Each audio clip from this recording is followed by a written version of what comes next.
Hello friends, slate chalk and টকে তোমাদের সবাইকে স্বাগত। আজকে একটা গল্প বলবো, তবে গল্পটা ইতিহাস ভিত্তিক, একটি ঐতিহাসিক গল্প।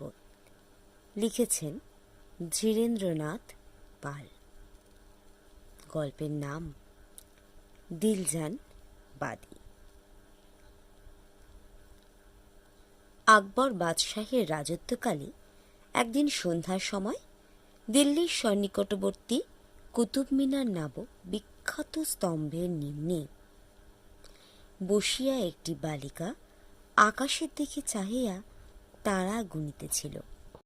বালিকার বয়স 14 বৎসর হইবে।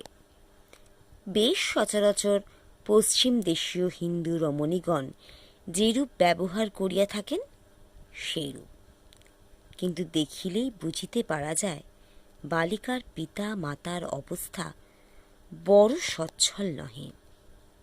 বালিকা একাকী বসিয়া তারা গুনিতেছিল। সেই সময় নীলাকাশে এক একটি করিয়া তারা ফুটিতেছিল। কোথা হইতে যেন তারাগুলো দেখিতে দেখিতে আকাশের এখানে সেখানে উদিত হইতেছিল। বালিকা এক মনে তাহাই দেখিতেছিল। এই সময়ে পশ্চাৎ হইতে একটি রাজপুত বেশী যুবক নিঃশব্দ পথ সঞ্চারে ধীরে ধীরে আসিয়া দুই হস্ত দ্বারা বালিকার চক্ষু আচ্ছাদন করিলেন। বালিকা চমকিত হইয়া বলিল, ছাড় মুখ পুরি। যুবক বালিকার চক্ষু হইতে হস্ত দূর না করিয়া বলিলেন, পোড়ার মুখী নই, পোড়ার মুখ। বালিকার কপোল যুগলে যেন গোলাপ ফুল ফুটিল। বালিকা সলজ্জভাবে বলিল, ছেড়ে দাও। যুবক বলিলেন, আমি কে? বল, না বলিলে ছাড়িব না। বালিকার লজ্জায় সমস্ত মুখ রক্তিমাভ হইল। বালিকা আবার বলিল, ছেড়ে দাও। যুবক বলিলেন, তা হচ্ছে না, আমি কে না বলিলে ছাড়িব না। তখন বালিকা কম্পিত স্বরে কহিল, কুমার, ছেড়ে দাও। তখন যুবক বালিকার চক্ষু হইতে হস্ত দূর করিয়া দুই হস্তে সেই মনোহর মুখোত্তোলন পূর্বক গণ্ডে চুম্বন করিয়া বলিল, দিল, গোলাপ ফুল আমার। একদিন রাত্রে 2 প্রহরের সময় যেই আগ্রার প্রাসাদের সিংহদ্বার উপরস্থ নহবত খানার মধুর বাদ্য বন্ধ হইল, অমনি প্রাসাদে এক মহা গোল উঠিল। সহসা প্রচার হইল যে বাদশাহ আকবর সাহা কালগ্রাসে পতিত হইয়াছেন। বাদশাহের 2 পুত্র শাহজাদা সেলিম ও খসরু উভয়ই সিংহাসন প্রার্থী। উভয়েরই পক্ষে ওমরাও দিগের মধ্যে অনেকেই ছিলেন। সুতরাং বাদশাহের মৃত্যু সংবাদ প্রচার হইলে প্রথমে রাজপ্রাসাদে, তৎপরে দেখিতে দেখিতে সমস্ত নগরে সেই নিশীথ রাত্রিকালে একটি গোল উঠিল। শাহজাদা খসরু নিদ্রা যাইতেছিলেন। জনৈক খোঁজা তাহাকে এক সংবাদ দিল। তিনি অনতি বিলম্বে পরিচ্ছাদাদি পরিধান করিয়া বাহিরের দিকে ধাবিত হইলেন। অন্ধকারের দিল্লির শত সহস্র প্রকোষ্ঠময়ী প্রাসাদের ঘূর্ণায়মান পথ দিয়ে খসরু আসিতেছিলেন। পথিমধ্যে কে তাহার গতি রোধ করিল, কে তাহার হাত ধরিল। খসরু চমকিত হইয়া জিজ্ঞাসা করিলেন, কে? তখন স্ত্রীকণ্ঠে উত্তর হইল, শাহজাদা, দাসীর অপরাধ মার্জনা করুন, আপনি এক্ষণে বাহিরে যাইবেন না। সেলিমের চর আপনাকে বন্দী করিবার চেষ্টা করিতেছে। তাহাকে যে কেহ বন্দী করিতে পারে, এ কথা খসরুর বিশ্বাস ছিল না। তিনি মৃদু হাস্য করিয়া বলিলেন, খসরু আকবরের পুত্র, মান সিংহের ভাগ্নেয়। খসরুকে বন্দি করে এমন লোক এখনো জন্মায়নি। এই বলিয়া তিনি অগ্রসর হইবার উপক্রম করিলেন। তখন সেই ঘোর অন্ধকারে সেই রমণী আবার আসিয়া তাহার হাত ধরিল, বলিল, আপনাকে আমি যাইতে দিতে পারি না, যাইতে দিব না। খসরুর মনে সন্দেহের উদয় হইল। তিনি ভাবিলেন হয়তো এই নিশাচরই সেলিমের চর। তিনি সবলে হস্ত উন্মুক্ত করিবার চেষ্টা করিলেন, কিন্তু তিনি দেখিলেন রমণী অতিশয় বল সহকারে তাহার হস্ত ধারণ করিয়াছে। তাহার অধিকতর সন্দেহ হইল। তিনি সবলে হস্ত উন্মুক্ত করিলেন। রমণী বোধ হইল দূরে নিক্ষিপ্ত হইলেন। বোধ হয় প্রস্তর প্রাচীরে তাহার মস্তকেরও বিশেষ আঘাত লাগিল। কিন্তু খসরু 2 পদ অগ্রসর হইতে না হইতেই সেই রমণী আসিয়া তাহার পা জড়াইয়া ধরিল, বলিল, দেখুন, আমার মাথা ফাটিয়া গিয়াছে। আমায় মারিয়া ফেলিতে চাহেন, মারিয়া ফেলুন, কিন্তু জানিয়া শুনিয়া আমি কিছুতেই আপনাকে বিপদে যাইতে দিব না। খসরু তখন বিবেচনা ও চিন্তার শক্তি ছিল না। তিনি গর্জিয়া উঠিয়া বলিলেন, তুমি কে? আমাকে বিরক্ত করিতে আসিয়াছ? পথ ছাড়িয়া দাও। এই বলিয়া তিনি সবলে পদ মুক্ত করিলেন। রমণী বোধ হয় আবার প্রস্তরে আঘাতিত হইলেন। তখন খসরু দ্রুত বেগে বাহিরে আসিলেন। যেই বাহিরে আসিয়াছেন অমনি প্রাচীর পার্শ্বে লুক্কায়িত প্রায় 50 জন সৈনিক পুরুষ আসিয়া তাহাকে আক্রমণ করিল। তিনি নিজ অসি উন্মোচনের সময় পাইলেন না। তিনি বন্দী হইলেন। সৈনিকেরা তাহাকে লইয়া চলিল। যাইতে যাইতে খসরু জিজ্ঞাসা করিলেন, মান সিংহের সহিত সাক্ষাৎ করিতে পারি? একজন সৈনিক বলিল, শাহজাদা, ক্ষমা করিবেন, আমাদের সে হুকুম নাই। তখন খসরু দীর্ঘ নিঃশ্বাস ত্যাগ করিয়া বলিলেন, এই পথে বেগম মহলে এইমাত্র কেহ গিয়াছিল কি? সেই সৈনিক আবার কহিল, আর কাহাকেও যাইতে দিবার আমাদের অনুমতি ছিল না। শাহজাদা সেলিমের বাদী দিলজানি গিয়াছিল। কি? দিলজান? দিলজান? অস্পষ্ট সুরে খসরু 2-3 বার এই কথা বলিলেন। তৎপরে অন্যমনস্ক হইলেন। সৈনিকেরা তাহাকে কারাগারের দিকে লইয়া চলিল। যে বালিকা কুতুব মিনারের নিম্নে বসিয়া তারা গুনিতেছিল তাহার নাম কমল কুমারী। লক্ষ্মণ সিং নামে এক ব্যক্তির দিল্লির বাজারে একখানি ক্ষুদ্র কাপড়ের দোকান ছিল। তাহাতে লক্ষ্মণ সিং 10 টাকা উপার্জন করিতে পারিয়াছিলেন। কমল এই লক্ষ্মণ সিংয়ের একমাত্র কন্যা। কমলের বয়স 12 বৎসর হইলে লক্ষ্মণ সিং কালগ্রাসে পতিত হইলেন। তখন নানা ছলে তাহার আত্মীয়গণ তাহার বিধবা স্ত্রীর নিকট হইতে দোকানটি ফাঁকি দিয়া লইল। পরে ক্রমে ক্রমে তাহার যাহা কিছু ছিল তাহাও তাহারা লইল। কমলের মাতা নিজ কন্যাকে লইয়া মহা কষ্টে পড়িলেন। তাহার দারিদ্রতা দেখিয়া তাহার রূপবতী কন্যার উপর অনেকেরই দৃষ্টি পড়িল। তিনি এই সকল দেখিয়া ভীত হইয়া দিল্লি ত্যাগ করে দিল্লি হইতে প্রায় 5 ক্রোশ দূরবর্তী কুতুব মিনারের নিকট আসিয়া কন্যাকে লইয়া এক কুটিরে বাস করিতে লাগিলেন। মাতা ও কন্যা টুপি সেলাই করিয়া যাহা পাইতেন তাহাদের তাহাতেই অতি কষ্টে একরূপ চলিত। স্বামীর মৃত্যুর পর 6 মাস পরেই কমলের মাতার দিল্লি ত্যাগ করিতে হয়। তাহারা আরও 6 মাস কুটিরে বাস করিলেন। এই সময়ে একদিন সন্ধ্যাকালে কমল বাজারে টুপি বিক্রি করিয়া কুটিরে প্রত্যাবর্তন করিতেছিল।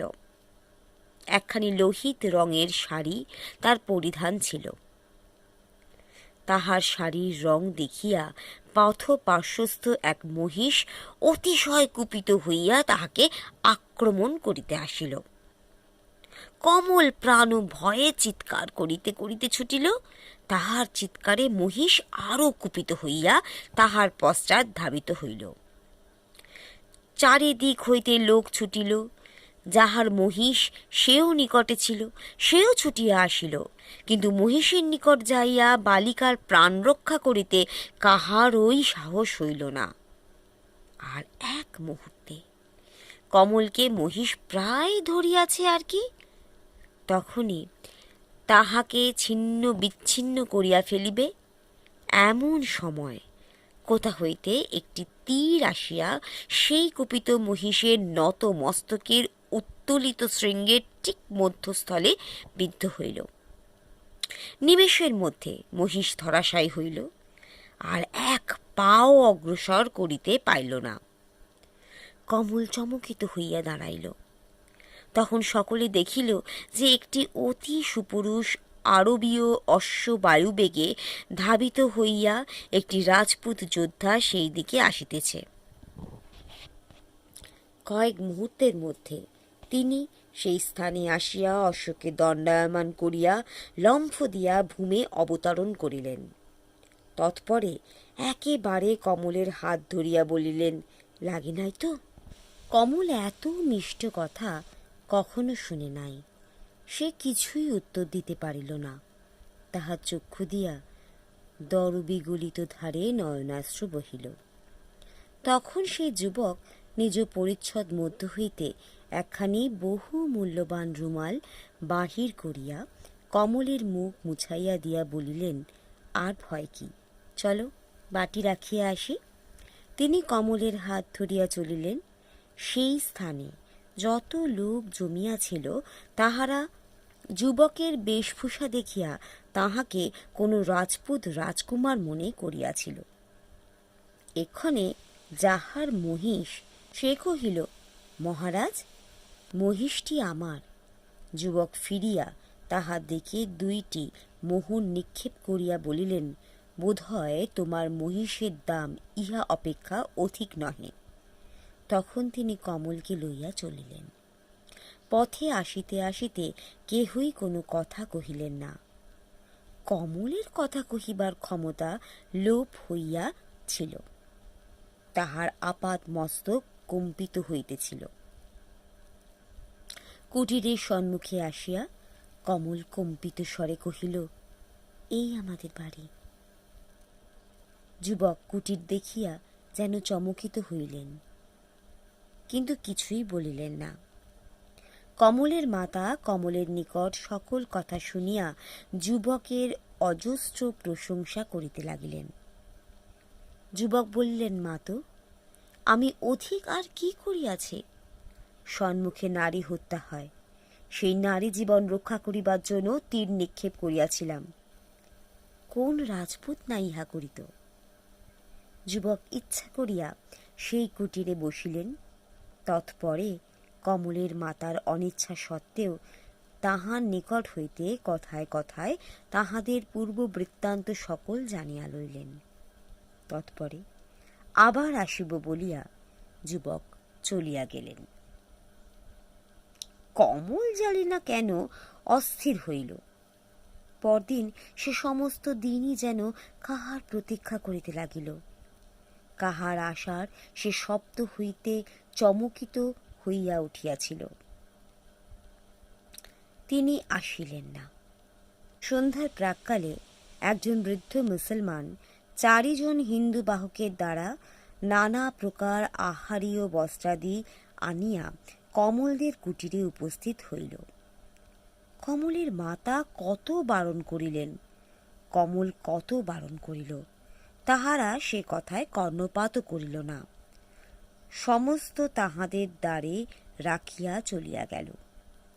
তখন কমলের মাতা কমলকে বলিলেন, যিনি কাল তোমার প্রাণ রক্ষা করিয়াছিলেন, আজ তিনিই তোমাকে এ সকল পাঠিয়াছেন।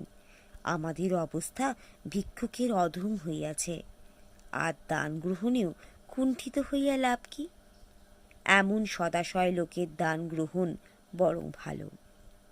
তখন আরও অস্থির হইল। পরদিবস তাহার কাজ কর্ম করা কঠিন হইয়া উঠিল। সে তাহার হৃদয়ের ভার অত্যন্ত কষ্টে গোপন করিতে লাগিল।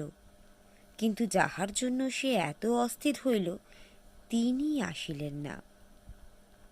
প্রতিদিন সন্ধ্যার সময় বাহকেরা আহারাদি লইয়া আসিতে লাগিল, কিন্তু রাজপুত যুবক আর আসিলেন না। একদিন কমল মুখ ফুটিয়া বাহকদিগকে রাজপুত যুবকের কথা জিজ্ঞাসা করিল। তাহারা তো প্রথমে কোনো কথাই কহিবে না। অবশেষে অনেক কাকুতি মিনতিতে বলিল, আমরা কোনো রাজপুত যুবককে চিনি না, তাহার আজ্ঞায়ও এসব আনিতেছি না। তখন কমল হতাশ হইল। এই রূপে 3 মাস কাটিয়া গেল। 3 মাস পর সহসা একদিন রাজপুত যুবক দেখা দিলেন। কমলের বিষণ্ণ বদনে হাস্যের উদ্রেক হইল। কমলের মা তাহাকে প্রথমেই এরূপে আহারাদি পাঠাইতে বারণ করিলেন। তিনি বললেন, কে পাঠায় সে আমি তো নই, যদি তাহার সঙ্গে দেখা হয় বারণ করিব। তৎপরে কমলের মাতা তাহার পরিচয় জিজ্ঞাসা করিলে যুবক বলিলেন, আমি সামান্য রাজপুত মাত্র, নাম কুমার সিংহ। মহারাজ মানসিংহের সহিত কিঞ্চিৎ সম্বন্ধ আছে। সেই দিবস হইতে রাজপুত যুবক প্রত্যহ কোনো না কোনো সময়ে কমলের সহিত সাক্ষাৎ করিতে লাগিলেন। তাহাদিগের এই সাক্ষাৎ দৃশ্যের একটি চিত্র আমরা প্রথমেই অঙ্কিত করিয়াছি। কমলের মাতা ইহা জানিতেন, তবে ইহাতে তিনি আপত্তি করিতেন না। যাহার এইরূপ সদাশয় এবং মহৎ অন্তঃকরণ, তাহার উপর তিনি কোনোই সন্দেহ করিতে পারেন না। তিনি ভাবিয়াছিলেন সময় পাইলেই যুবক বিবাহের প্রস্তাব করিবেন। রাজপুত রাজকুমারের সহিত কমলের বিবাহ হউক, ইহা অপেক্ষা আর অধিক আশা কে কি করিতে পারে? এই রূপে 1 বৎসর কাটিয়া গেল। যুবক প্রত্যহই আসিতে লাগিলেন। আহারাদি ও দ্রব্যাদিও প্রত্যহ আসিতে লাগিল। কমল বড় সুখেই 1 বৎসর কাটাইল। সহসা একদিন রাজপুত যুবক অনুপস্থিত হইলেন। যিনি প্রতিদিন আসিতেন, ঝড় বৃষ্টি মানিতেন না, তিনি সহসা অনুপস্থিত হইলে কাহার না ভাবনা হয়। কমল নানা প্রকারে মনকে প্রবোধ দিতে লাগিল। বহু কষ্টে সেই রাত্রি কাটাইল। কিন্তু পরদিনও কুমার সিংহ আসিলেন না, পরদিনও আসিলেন না, পরদিনও আসিলেন না। কমলের অবস্থা বর্ণন করিতে যাওয়া বৃথা। কমলের মূর্তি দেখিয়া কমলের মা নির্জনে ক্রন্দন করিতে লাগিলেন, কিন্তু রাজপুত যুবক আসিলেন না। এইরূপে 1 বৎসর কাটিয়া গেল। কমল ক্রমে ক্ষীণ ও দুর্বল হইয়া পড়িল।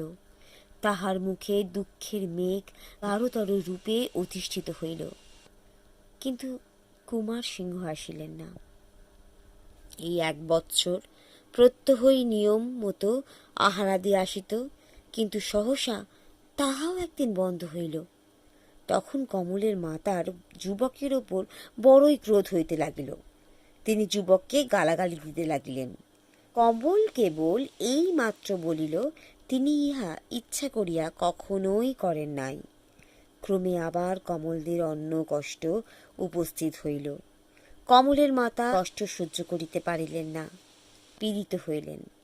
তখন কমল দিন রাত পরিশ্রম করিয়া মাতার শুশ্রূষা করিতে লাগিল। অবশেষে দেখিল যে আর অন্যের চেষ্টা না করিলে চলে না। পথ্যাভাবে চক্ষের উপর মাতার প্রাণনাশ হয়। তখন সে একদিন হৃদয়ে সাহস বাঁধিয়া দিল্লির দিকে চলিল। ভাবিল একটি চাকরির চেষ্টা করিবে, আর পারে তো কুমার সিংহের সংবাদ লইবে। মাতাকে বাজারে যাইতেছি বলিয়া সে একদিন প্রাতে পদব্রজে দিল্লি চলিল। শহরের গতিক তাহার বোধ ছিল না। শহরে আসিয়া চাকুরির চেষ্টা করা দূর থাকুক, সে দেখিতে দেখিতে পথ ভুলিয়া গেল। কতজন কত রূপে তাহাকে অপমানিত করিতে লাগিল। সে তখন বাটি প্রত্যাগমনে হতাশ হইল। সমস্ত দিনের অনাহারে ব্যাকুল হইয়া কমল এক মসজিদের পার্শ্বে বসিয়া কাঁদিতে লাগিল। সেই পথে একজন বৃদ্ধ মুগল যাইতেছিলেন। তিনি তাহাকে দেখিয়া তাহার সম্মুখে আসিয়া দাঁড়াইলেন। তৎপরে বলিলেন, কমল কুমারী? কমল চমকিত হইয়া উঠিয়া দাঁড়াইল। তৎপরে নীরবে কাঁদিতে লাগিল। তিনি বলিলেন, তুমি এখানে কেন? কমল তখন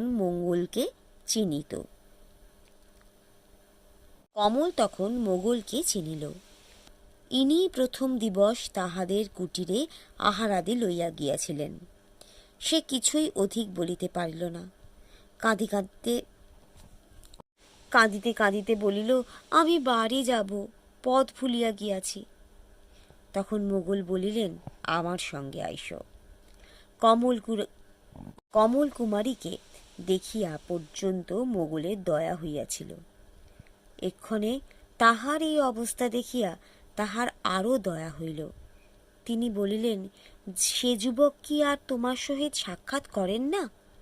আহারাদিও কেউ বন্ধ হইয়াছে?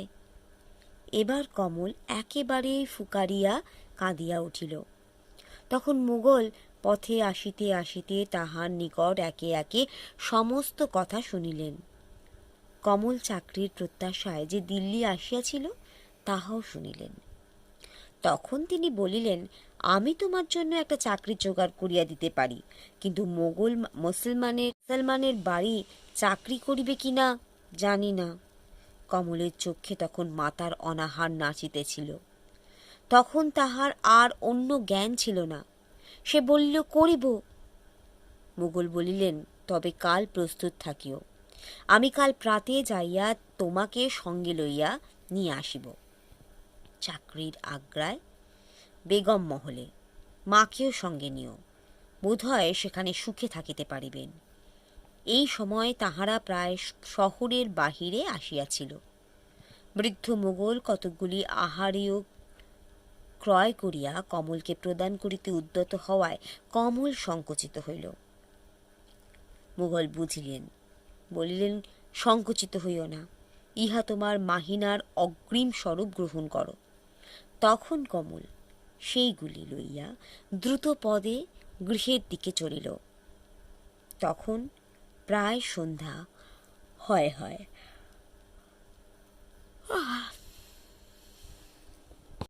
কমল বাটি আসিয়া মাকে সকল কথা বলিল।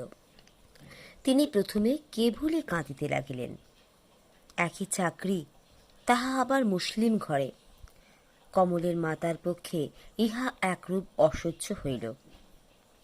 কিন্তু কমল অনেক বুঝাইতে লাগিল। তাহার কাকুতি মিনতিতে কমলের মাতা অবশেষে স্বীকৃতা হইলেন। মাতার কষ্ট কমলের পক্ষে সহ্য করা একরূপ অসম্ভব হইয়াছিল। তাহার উপর তাহার আর সে স্থানে বাস করিবার ইচ্ছা এক বিন্দুও ছিল না।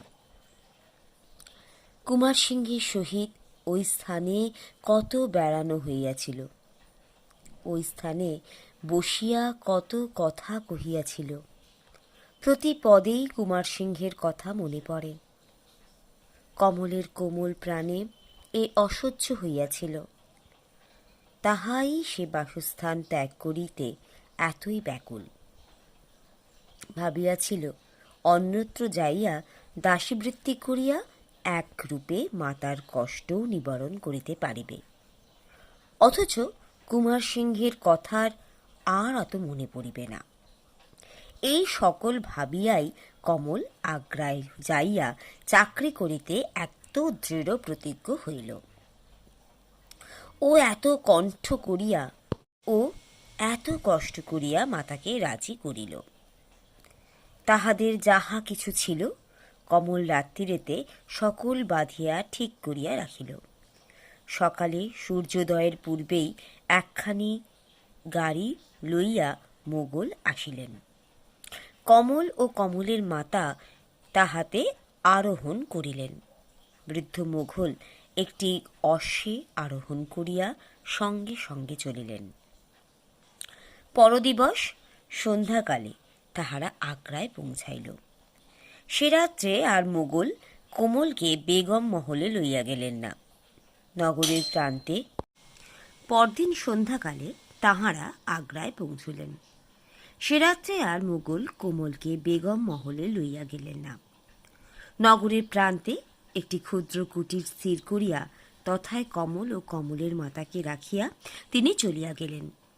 এই কুটির যমুনার ধারে, বেগম মহলের একটি গুপ্ত দ্বারের অতি সন্নিকটবর্তী। পরদিবস প্রাতে আসিয়া মোগল কমলকে লইয়া চলিলেন। বেগম মহলের ধারে আসিয়া একজন প্রহরীকে জিজ্ঞাসা করিলেন, মলক এখন কোথা? প্রহরী কহিল, খোজা সাহেব ওই স্থানে আছেন। তখন মোগল কোমলকে লইয়া খোজার নিকট আসিলেন। বেগম মহলের তত্ত্বাবধানের ভার ইহার উপর ছিল। মোগলকে দেখিয়া তিনি বলিলেন, এই বালিকা?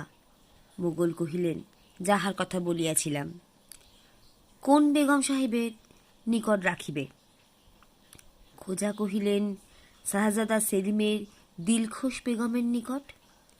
মোগল বলিলেন, ভালোই হইল, তাহার প্রশংসা সর্বত্র আছে। তখন খোজার সহিত কমল চলিল। কত পথ, বহু মূল্য, সুন্দর সুন্দর কত দ্রব্য। আগ্রার বেগম মহল কবি কল্পনা প্রসূত ইন্দ্রপুরী অপেক্ষাও মনোহর ছিল। কমল বিমুগ্ধ চিত্তে এই সকল দেখিতে দেখিতে এক অতি সুসজ্জিত প্রকোষ্ঠ মধ্যে প্রবেশ করিল। তথায় মখমল গদিযুক্ত হস্তিদন্ত নির্মিত পালঙ্ক উপরে দিলখোশ বেগম অর্ধ শয়ন করিয়া কি পাঠ করিতেছিলেন। খোজা প্রবেশ করিয়া ভূমি চুম্বন করিয়া বলিল, বেগম সাহেব, বাঁধি উপস্থিত হইয়াছে। বেগম সাহেব কমলের দিকে চাহিয়া খোজাকে প্রস্থান করিবার জন্য ইঙ্গিত করিলেন। খোজা সেলাম করিয়া প্রস্থান করিল। তখন বেগম দিলখোশ বলিলেন, বসো বসো, তোমার বয়স তো বড় অল্প। বেগমের বয়সও কমলের অপেক্ষা বড় অধিক ছিল না। তখন বেগম সাহেব একে একে কমলের সকল কথা শুনিলেন। কমল সকল বলিল, কেবল কুমার সিংহের কথা বলিল না। তাহাদের কষ্টের কথা শুনিয়া বেগমের মনে বড়ই কষ্ট হইল। কমলের সহিত তাহার বয়স সমান হওয়ায় সহানুভূতি আরও গাঢ় হইল। কমল প্রার্থনা করায় তিনি কমলকে প্রত্যহ মাথার সহিত সাক্ষাৎ করিয়া তাহার আহারাদি প্রস্তুত করিয়া দিবার জন্য অনুমতি প্রদান করিলেন। অবশেষে বেগম জিজ্ঞাসা করিলেন, তোমার নামটি কি? কমল বলিল, আমার নাম কমল, কিন্তু এখানে তো আর সে নামে কাজ কি? বেগম সাহেব বলিলেন, কেন? তা কেন? তোমার ধর্মের ওপর হাত দেয় কার সাধ্য? জানোই তো, বাদশাহ স্বয়ং হিন্দুর মেয়ে বিবাহ করিয়াছেন। কমল বলিল, না তা নয়, তবে কাজ কি? বেগম বলিলেন, তোমার আপত্তি থাকত কেন? বেগম বলিলেন, তোমার আপত্তি থাকে তো তোমাকে ওই নামে কেন ডাকিব? তবে কি বলিয়া তোমায় ডাকিব? কমল একটু ভাবিল, তৎপরে বলিল, আমাকে দিলজান বলিয়া ডাকিবেন। কুমার সিংহ প্রায় কমলকে আদর করিয়া দিল বলিতেন। এইরূপে বাঁধি হইয়া কমল 6 মাস কাটাইল। প্রত্যহ 2 প্রহরের সময় সে যাইয়া মাতার আহারাধি রন্ধন করিয়া দিয়া আসিত। তাহারা একরূপ সুখে দুঃখে জীবনাতিবাহিত করিতে লাগিল। একদিন কমল বৈকালে মাতারকে আহারাদি করাইয়া বেগম মহলে আসিতেছিল। পথে মধ্যে আসিয়া দেখিল যে অসংখ্য সৈন্য সামন্ত সহ বাদ্যোদ্যম করিয়া কে আসিতেছেন। সেই জনতার মধ্য দিয়া যাওয়া অসম্ভব বুঝিয়া এক দোকানের পার্শ্বে দাঁড়াইল। তখন সর্বপ্রথমে 5-7 জন নকিব ফুকরাইতে ফুকরাইতে আসিল। তৎপশ্চাতে একদল বাদ্যকর, তৎপশ্চাতে প্রায় 100 সুসজ্জিত হস্তিপৃষ্ঠে একদল সৈন্য, তৎপশ্চাতে অসংখ্য কামান, তৎপশ্চাতে অসংখ্য পদাতিক সৈন্য, তৎপশ্চাতে প্রায় 10,000 অশ্বারোহী, ইহাদের পশ্চাতে প্রায় 50 জন সৈনিক পুরুষে বেষ্টিত হইয়া একজন মুসলিম যোদ্ধা একটি সুন্দর অশ্বে পৃষ্ঠে সদর্পে আসিতেছেন। কমল এই সকল দাঁড়াইয়া দেখিতেছিল। সে মুসলিম যোদ্ধাকেও দেখিল। তৎপরে সে চারিদিকে অন্ধকার দেখিল। সে পড়িতেছিল, কিন্তু দোকান প্রাচীরের আশ্রয় গ্রহণ করিয়া দাঁড়াইল। তাহার পর যে অসংখ্য সৈন্য গেল, সে আর তাহার কিছুই দেখিতে পাইল না। সে মুসলমান বেশে দেখিল কুমার সিংহ। প্রথমে তাহার অবিশ্বাস হইয়াছিল। কুমার সিংহ রাজবংশ সম্ভূত বটে, কিন্তু রাজা নহেন। তাহার এত জাঁকজমক কোথা হইতে হইবে? এত জাঁকজমক শাহজাদাগণেরই হইতে পারে। সে এই সকল ভাবিয়া প্রথমে ভাবিল যে সে তাহার ভুল হইতেছে, কিন্তু 2-3 বার দেখিয়া তাহার সে সংশয় দূর হইল। তৎপরে আর তাহার শঙ্কা ছিল না। যখন সে প্রকৃতস্থ হইল, তখন সৈন্য সামন্ত সকল চলিয়া গিয়াছে। কেবল আগ্রার জনতা পূর্ণ পথে অসংখ্য লোক যে যাহার কার্যে চলিয়াছে। সে দেখিল সন্ধ্যা হয়। তখন সে দ্রুত পদে বেগম মহলের দিকে চলিল। কিছু দূর আসিয়া তাহার আর একটি বাদীর সহিত সাক্ষাৎ হইল। কমল বহু কষ্টে মুখ ফুটিয়া তাহাকে জিজ্ঞাসা করিল, এই পথে এইমাত্র কে গেলেন জানো? বাঁধি যেন চমকিত হইয়া কহিল, তুমি কি শাহজাদা খসরুকে চেনো না? হয়তো উনিই বাদশাহ হবেন। খসরু রাজা মানসিংহের ভাগ্নে। কি আশ্চর্য, তুমি শাহজাদা খসরুকে চেনো না? কমলের সর্বশরীর কম্পিত হইল। কমল চারিদিকে অন্ধকার দেখিল। তৎপরে সেই রাজপথে মূর্ছিত হইয়া পতিত হইল। তখন দেখিতে দেখিতে সেই স্থানে একটি জনতা হইল। বাদী একখানা গাড়ি জোগাড় করিয়া কমলকে বেগম মহলে লইয়া গেল। বেগম মহলে আসিয়া কমলের মূর্ছা ভঙ্গ হইল। সে বলিল, তাহার এইরূপ মূর্ছা মধ্যে মধ্যে হইয়া থাকে। তৎপরে সে সেই রাত্রে অসুস্থ বোধ করায় মাতার নিকট গেল। তথায় যাইতে না যাইতেই পথিমধ্যে সে ভয়ানক জ্বরাক্রান্ত হইল। বেগম সাহেব কমলকে বড় ভালোবাসিতেন। তিনি প্রত্যহ লোক পাঠাইয়া তাহার তত্ত্ব লইতে লাগিলেন এবং তাহার চিকিৎসার জন্য একজন হাকিম পাঠাইলেন। একজন দাসীও নিযুক্ত করিয়া দিলেন। 1 মাস জ্বরে ভুগিয়া কমল উঠিতে সক্ষম হইল। তখন সে বেগম সাহেবের নিকট আসিয়া তাহার কৃতজ্ঞতা জানাইল, কিন্তু বলিল, বেগম সাহেব, দাসী আপনার দয়া, স্নেহ ও ভালোবাসা কখনোই ভুলিতে পারিবে না। কিন্তু কোন কারণবশত দাসী আর আপনার আশ্রয় থাকিতে পারিতেছে না। বেগম অনেক অনুরোধ করায় ও কমল বারণ করিল না। বেগম অনেক অনুরোধ করায়ও কমল কারণ বলিল না, থাকিতেও স্বীকৃত হইল না। তখন বেগম সাহেব তাহাকে দৃঢ় প্রতিজ্ঞ দেখিয়া বলিলেন, যদি নিতান্তই যাইবে তবে আজকেই রাত্রে থাকিয়া যাও। কমল এই অনুরোধ এড়াইতে পারিল না। সে রাত্রে বেগম সাহেবের নিকট থাকিতে স্বীকৃতা হইল। রাত্রিকালে কমল বেগমের নিকট শুনিল যে সেলিম খসরুকে কারারুদ্ধ করিবার চেষ্টা করিতেছেন। তখন এই কথা শুনিয়া তাহার প্রতিজ্ঞা ভঙ্গ হইবার উপক্রম হইল।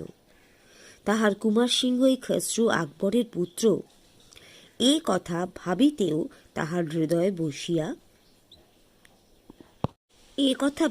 তাহার হৃদয় ভাঙিয়া যাইতেছিল।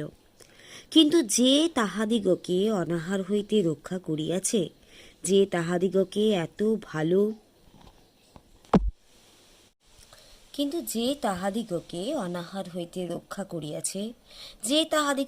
এত ভালোবাসিয়াছে, তাহাদের প্রাণ রক্ষা করিয়াছে, তাহাদের আসন্ন বিপদ জানিতে পারিয়াও তাহার আসন্ন বিপদ জানিতে পারিয়াও তাহাকে সাহায্য না করা তাহার পক্ষে অসম্ভব হইল। সে পরদিবস বেগম সাহেবকে বলিল যে সে এখন আর চাইবে না, সে এখন ত্যাগ করিয়াছে। বেগম মহা সন্তুষ্ট হইলেন এবং এই আমোদ ও তাহাকে তাহার এই সহসা ইচ্ছা পরিবর্তনের কারণ জিজ্ঞাসা করিলেন না। তৎপরে সে শুনিল যে খসরুকে বন্দী করিবার সমস্ত বন্দোবস্ত স্থির হইয়াছে। রজনীতে খসরুকে বন্দী করা হইবে। নানা সুযোগ অনুসন্ধান করিয়া সে খসরুকে এই সকল জ্ঞান করিবার কোনো সন্ধানই পাইল না। নানা সুযোগ অনুসন্ধান করিয়াও সে খসরুকে এই সকল জ্ঞাত করিবার কোনো সুবিধা পাইল না। সে তাহার উদ্দেশ্য সফল হইবার বিষয়ে প্রায় হতাশ হইল। এমন সময়ে একদিন রাত্রে 2 প্রহরের সময় সহসা বাদশাহের মৃত্যু সংবাদ প্রচার হইল। কমল শুনিল যে খসরুর বহির্গত হইবার পথে সেলিম গুপ্তভাবে সৈন্য সন্নিবেশ করিয়াছেন। বাদশাহের মৃত্যু সংবাদ শুনিয়া নিশ্চয়ই খসরু ব্যস্ত সমস্ত হইয়া বহির্গত হইবেন। অমনি তাহাকে বন্দী করা হইবে, আর লজ্জাই বা দ্বিধা করিলে চলিবে না। সেই নিশীথ রাত্রে উঠিয়া সে একাকিনী খসরুর মহলের দিকে চলিল। পথে একজন সৈনিক জিজ্ঞাসা করিল, কে? কমল বলিল, দিলজানবাদী, দিলখোজ বেগম সাহেবের নকরি। সৈনিক পথ ছাড়িয়া দিল। পরে অন্ধকারে দিলজান খসরুকে যে যাইতে প্রতিবন্ধক দিয়াছিল, পাঠক তাহা অবগত আছেন। দিলজানি নিষ্ফল মনোরথ হইয়া ধীরে ধীরে নিজ স্থানে প্রত্যাগমন করিল।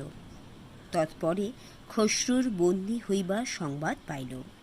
তখন সে অতি কষ্টে সে রাত্রি বেগম মহলে কাটাইয়া পরদিবস মাতার নিকট আসিল। আসিয়া দেখিল যে মাতার ভয়ানক জ্বর। সে চিকিৎসক আনাইবার সময় পাইল না। তাহার মুমূর্ষাবস্থা উপস্থিত হইল। তিনি সেই মৃত্যুশয্যায় কন্যার হস্ত ধারণ করিয়া বলিলেন, কমল, সব করিস, কিন্তু ধর্মচ্যুত হইয়া যেন আমার জল গণ্ডূষ বন্ধ করিস না। এই কথা শুনিয়া কমলের হৃদয় কম্পিত হইল। সে ভাবিল, মা কি আমার কুমার সিংহের বৃত্তান্ত সব জানিতে পারিয়াছেন? কিন্তু তাহার আর অধিক ভাবিবার সময় হইল না। কমলের মাতা মানব লীলা সম্বরণ করিলেন। তখন কমল কাঁদিতে কাঁদিতে বহু কষ্টে মাতার সৎকারাদি করিল। এদিকে খসরু নির্জন কারাগারে বন্দী হইয়া সময়াতিপাত করিতে লাগিলেন। তথায় তাহার মনে যে রমণী তাকে আসিতে প্রতিবন্ধক দিয়েছিল, তাহারই কথা উদয় হইতে লাগিল। যত তাহার বিষয়ে তিনি ভাবিতে লাগিলেন, ততই তাহার বোধ হইতে লাগিল যে কোথায় যেন তিনি সে স্বর শুনিয়াছিলেন। কিন্তু কোথায় শুনিয়াছেন, কিরূপ অবস্থায় শুনিয়াছেন, তাহার কিছুই স্থির করিয়া উঠিতে পারিলেন না। দিলজানবাদীকে সে তাহার জন্য এত করিল কেন? তাহার জন্য এত করিতে পারে এরূপ কেবল একজন আছে, কিন্তু সে হিন্দু আর এ মুসলিম, আর সেই বা কিরূপে বেগম মহলে আসিবে? এই সকল বিষয় তিনি যত ভাবেন, তাহার মন ততই অধীর হয়। শেষ তাহার এ বিষয়ে কিঞ্চিত অনুসন্ধান না করিয়া থাকা একরূপ অসম্ভব হইয়া পড়িল। তিনি কারাধ্যক্ষকে নিজ হীরক হার প্রদান করিয়া তাহাকে দিলজানবাদীর সবিশেষ জানিতে অনুরোধ করিলেন। তিনি কয়েকদিন পরে আসিয়া বলিলেন, শাহজাদা সেলিমের দিলখোশ বেগম সাহেবের নিকট দিলজান বলিয়া একজন বাঁদী ছিল। দিন কয়েক হইল তাহার মাতার মৃত্যু হইয়াছে, সেই জন্য সে বিদায় লইয়া গিয়াছে। তাহারা বেগম মহলের পশ্চিম দিকের যমুনা তীরে একখানি কুটিরে বাস করে। খসরু এই মাত্র জানিতে পারিয়াই নিশ্চিন্ত থাকিতে বাধ্য হইলেন।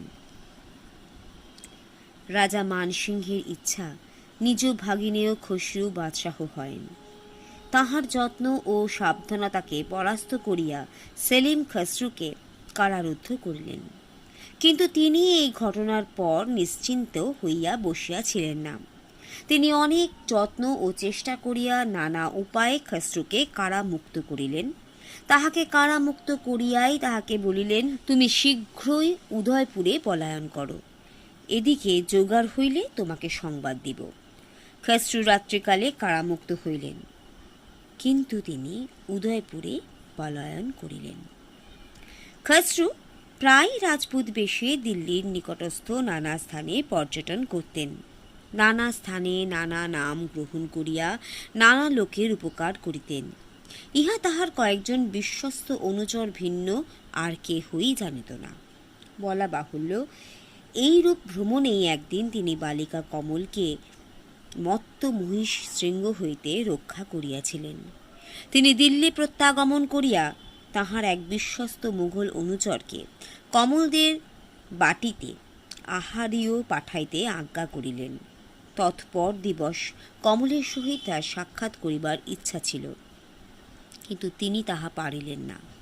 সেই রাত্রিরেতেই বাদশাহের আজ্ঞায় একদল সৈন্য লইয়া দক্ষিণে যাত্রা করিলেন। তথা হইতে প্রত্যাগমন করিতে তা 3 মাস হইল। তাহাই তিনি 3 মাস আর কমলের সহিত সাক্ষাৎ করিতে পারেন নাই। তৎপরে তিনি প্রত্যাগমন করিলে বাদশাহ আগ্রায় যাইয়া বাস করিবার ইচ্ছা করিলেন। তাহাকে দিল্লি থাকিবার জন্যই আজ্ঞা হইল। তিনিও তাহাই চাহেন। তিনি তৎপরে 1 বৎসর যে দিল্লি বাস করিয়াছিলেন ও প্রত্যহ কমলের সহিত সাক্ষাৎ করিয়াছেন, পাঠক তাহা অবগত আছেন। সহসা একদিন রাত্রে বাদশাহের নিকট হইতে লোক আসিল। তিনি সেই লোকের সহিত সেই রাত্রিতেই আগ্রা যাত্রা করিলেন। তথা হইতে তিনি বাদশাহের আজ্ঞায় কাশ্মীর যাত্রা করিলেন। কমলের সহিত সাক্ষাৎ করিবার সময় ও সুবিধা পাইলেন না, কিন্তু যাইবার সময় কমলের আহারীয় ইত্যাদির বন্দোবস্ত করিয়া গেলেন। তিনি 1 বৎসরের মধ্যে আর কাশ্মীর হইতে প্রত্যাগমন করিতে পারিলেন না। তাহার অনুপস্থিতি বশত লোকেরা কমলদের আহারীয় আনিতে অবহেলা করিতে লাগিল। তৎপরে একেবারে বন্ধ করিল। তৎপরে যাহা যাহা হইয়াছিল পাঠক তাহা অবগত আছেন। 1 বৎসর পরে যুদ্ধ জয় করিয়া খসরু যে দিবস আগ্রায় প্রত্যাগমন করেন, সেই দিন পথে কমল তাহাকে দেখিতে পায়।